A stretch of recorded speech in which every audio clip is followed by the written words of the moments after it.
Let's decode creation through one of the most fascinating numbers in the Bible, 42. Stay with me until the end. You will be surprised by the powerful links you've never noticed before. As you begin to see these patterns, you'll uncover many hidden mysteries on your own. The number 42 stands out because it's a product of two significant biblical numbers, 6, which represents humanity, and 7, the number of divine perfection. Multiply them, 6 by 7, and you get 42.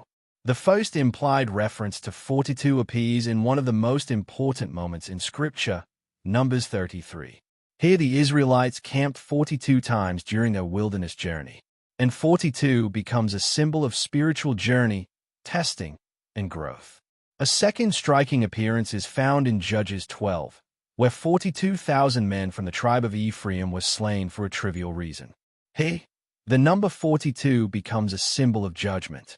In 1 Kings 17, the prophet Elijah declares a drought that would last 3.5 years, exactly 42 months.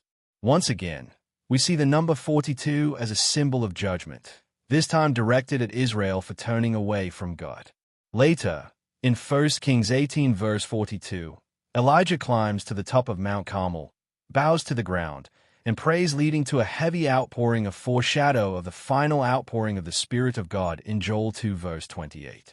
Mount Carmel is the same place where God sent fire from heaven to consume Elijah's sacrifice.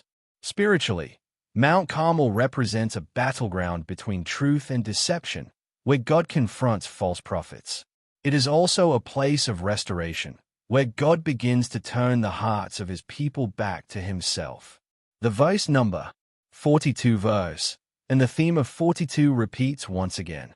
Just as Israel had to choose between the living God and the prophets of Jezebel, so will believers be called to discern between truth and false doctrines. In 2 Kings 2, we read how 2 bears mauled 42 boys after the prophet Elisha pronounced a curse on them. Once again, the number 42 appears as a symbol of divine judgment, a foreshadow of the two witnesses that will bring judgment in the end times on the scoffers. Later, in 2 Kings 10, King Jehu kills 42 relatives of King Ahaziah of Judah in his mission to eliminate the house of Ahab, in an act of cleansing of corruption from among God's people.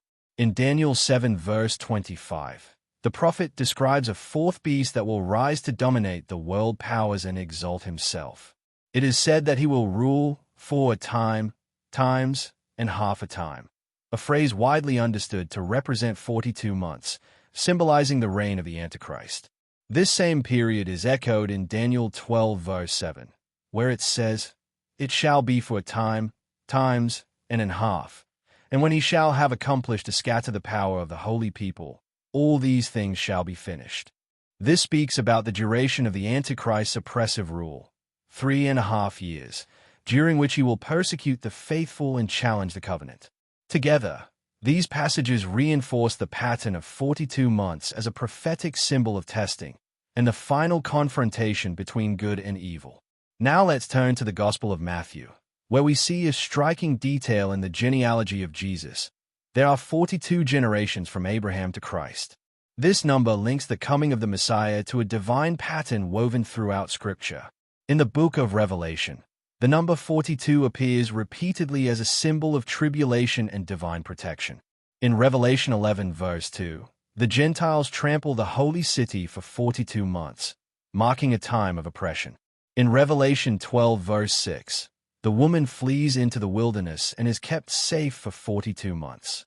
Again, in Revelation 12 verse 14, she is nourished and protected from the serpent for 42 months. Across the Gospels and Revelation, 42 emerges as a number that forges a pattern linked to the end times. In Revelation 11 verse 3, we're told that the two witnesses will prophesy for 42 months. And in Revelation 13 verse 5, the beast is given authority to rule for the same duration, 42 months. When you start connecting the dots, a striking pattern emerges.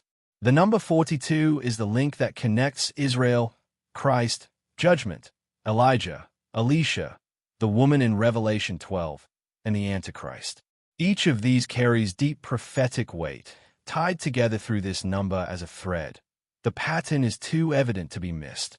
But there's one case that stands out as unusual: the 42,000 men of Ephraim who were killed, not because they were called to battle, but because they chose to interfere in a war they had no part in. They meddled where they weren't sent, and paid a heavy price for their foolishness. Interestingly, many Bible teachers and scholars believe that Ephraim is a prophetic or spiritual name for the United States. It's a topic worth exploring further. An important question to consider is whether these 42 months represent a literal time span, or if they are symbolic codes connecting the key figures of the end times. They could even be both. Tell us what you think in the comments below and explore the other videos on the end time events in the channel Prophetic Insights. Subscribe for more to uncover the biblical facts that have been hidden in plain sight. The scripture is speaking for itself. Thanks for watching.